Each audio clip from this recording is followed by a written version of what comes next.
Hello friends, welcome to student go. आज के video में हम बात करने वाले हैं सुपर टेट के बारे में। जो भी कैंडिडेट्स यूपी में टीचिंग करना चाहते हैं, गवर्नमेंट स्कूल्स में टीचर बनना चाहते हैं, उनके लिए ये वीडियो बहुत ही हेल्पफुल होने वाली है, तो वीडियो को पूरा ज़रूर देखिएगा। सबसे पहले हम देख लेते हैं इन तीनों में क्या डिफरेंस है, सी टेट, यूपी टेट और सुपर टेट। जब आपको इन तीनों का डिफरेंस पता चल जाएगा तो आपको ये भी समझ आ जाएगा कि सुपर टेट है क्या। सबसे पहले हम जान लेते हैं सी टेट के बारे में शॉर्ट में। सी टेट का पूरा नाम है सेंट्रल टीचर एलिजिबिलिटी टेस्ट और ये नेशनल लेवल का एग्ज़ाम है जो कि सीबीएसई द्वारा कंडक्ट कराया जाता है। साल में ये एग्ज़ाम 2 बार होता है और इसमें 2 लेवल होते हैं, paper first and paper second.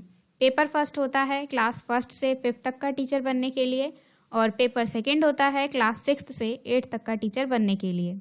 और यूपी टेट का पूरा नाम है Uttar Pradesh teacher eligibility test, जो कि एक स्टेट लेवल का एग्ज़ाम है, इसीलिए ये एग्ज़ाम स्टेट गवर्नमेंट कंडक्ट कराती है और साल में ये एग्ज़ाम एक ही बार होता है।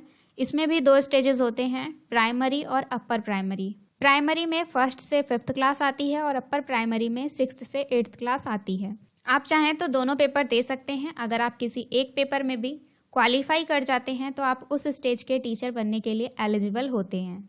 इसके बाद हम जान लेते हैं सुपर टेट क्या है। सुपर टेट का पूरा नाम है सुपर टीचर एलिजिबिलिटी टेस्ट, जो कि Uttar Pradesh basic education board द्वारा साल में एक बार कंडक्ट कराया जाता है। तो अगर आपको यूपी में प्राइमरी और सेकेंडरी लेवल पे असिस्टेंट टीचर बनना है तो आपको सुपर टेट एग्जाम क्वालिफाई करना होगा। यूपी में टीचर बनने के लिए आपको पहले यूपी टेट क्लियर करना होता है और उसके बाद सुपर टेट में भी पास होना पड़ता है। इसीलिए यूपी टेट 1st लेवल का एग्ज़ाम माना जाता है और सुपर टेट को 2nd लेवल का एग्ज़ाम कहते हैं। सुपर टेट का एग्ज़ाम देने के लिए आपके पास कुछ योग्यताएं होनी चाहिए, जैसे कि आपको 12th 50% मार्क्स के साथ पास करना है। इसके अलावा आपके पास एजुकेशन में 2 साल का डिप्लोमा भी होना चाहिए। इसके अलावा इसकी दूसरी योग्यता है 12th with at least 50% marks. 12th आपको 50% मार्क्स से पास करना है और 2 साल का आपके पास एलिमेंट्री एजुकेशन में डिप्लोमा होना चाहिए। और इसकी तीसरी योग्यता है 12th विद एटलीस्ट 50% मार्क्स। इसमें भी आपके पास 12th में 50% मार्क्स होने चाहिए और आपके पास 4 साल का BLED का डिग्री होना चाहिए। इसके बाद अगली योग्यता है graduation and passed a 2 year diploma in elementary education. आपके पास 2 साल का एलिमेंट्री एजुकेशन में डिप्लोमा होना चाहिए और साथ ही में ग्रेजुएशन की डिग्री भी होनी चाहिए। और इसके बाद एक और योग्यता है graduation and BEd passed candidates. अगर आपके पास ग्रेजुएशन है और साथ में आपने बीएड कर रखा है तब भी आप सुपर टेट के लिए एलिजिबल होते हैं। तो यहाँ पर जितनी भी योग्यताएं बताई गई है इनमें से आपके पास कोई एक योग्यता होनी चाहिए। यहाँ पर टोटल 5 योग्यताएं हैं, 5 में से आपके पास कोई एक योग्यता होनी चाहिए।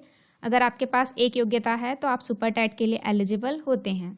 और सुपर टेट का एग्ज़ाम फॉर्म फिल करने के लिए आपको यूपी टेट या फिर सी टेट, इन दोनों में से कोई भी एक क्वालिफाइड होना ज़रूरी है with a graduation degree.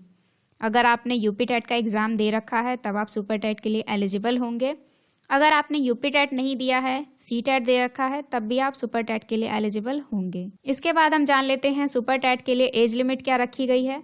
Super TET के लिए मिनिमम एज लिमिट 21 है और मैक्सिमम 40 है। और जो भी कैंडिडेट्स OBC, SC और ST कैटेगरी के होते हैं उन्हें 5 साल का रिलैक्सेशन मिलता है एज में।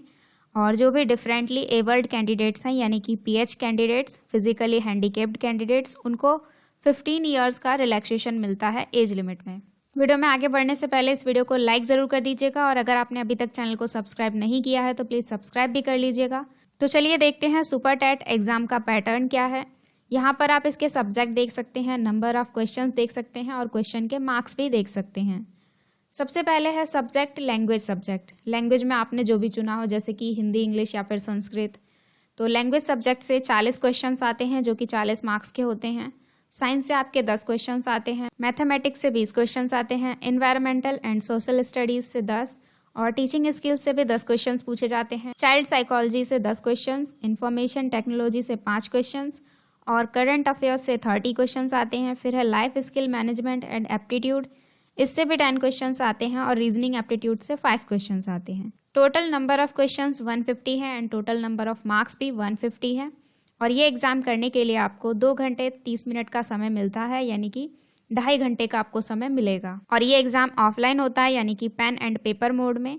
इसमें टोटल 150 क्वेश्चंस होते हैं, जो कि मैंने आपको बता ही दिया, और आपको ये भी पता चल गया कि ये 150 मार्क्स का भी होता है, मतलब कि हर एक क्वेश्चन 1 नंबर का होता है। और सुपर टेट एग्जाम का कट ऑफ 3 चीज़ों पे डिपेंड करता है। सबसे पहला है difficulty level of the exam, दूसरा है नंबर ऑफ सीट्स अवेलेबल, और तीसरा है number of candidates appeared for the exam.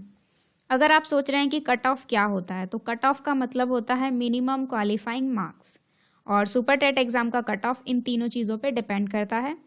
सबसे पहला कि एग्ज़ाम के डिफ़िकल्टी लेवल क्या था, दूसरा कितने सीट्स अवेलेबल थे, और तीसरा कितने स्टूडेंट्स एग्जाम में आए थे। तो इसके बाद हम देख लेते हैं मिनिमम क्वालिफाइंग मार्क्स। जनरल वाले कैंडिडेट्स को 150 में से 67 मार्क्स स्कोर करने होते हैं, और वहीं अगर स्टूडेंट ओबीसी, एससी या फिर एसटी कैटेगरी का है तो उन्हें कम से कम 150 में से 60 नंबर स्कोर करने होते हैं। तो आज की वीडियो यहीं पे ख़त्म होती है। आज के वीडियो में हमने जाना सुपर टेट एग्जाम के बारे में। अगर आपको ये जानकारी ज़रा भी हेल्पफुल लगी हो तो प्लीज़ एक लाइक ज़रूर कर दीजिएगा, और हमारे चैनल को सब्सक्राइब करके बेल आइकन भी ज़रूर प्रेस कीजिएगा, जिससे आगे आने वाली सभी वीडियोज़ के नोटिफिकेशन आपको आसानी से मिलते रहेंगे और आप हमारी सभी वीडियोज़ देख पाएंगे। Thank you so much for watching this video.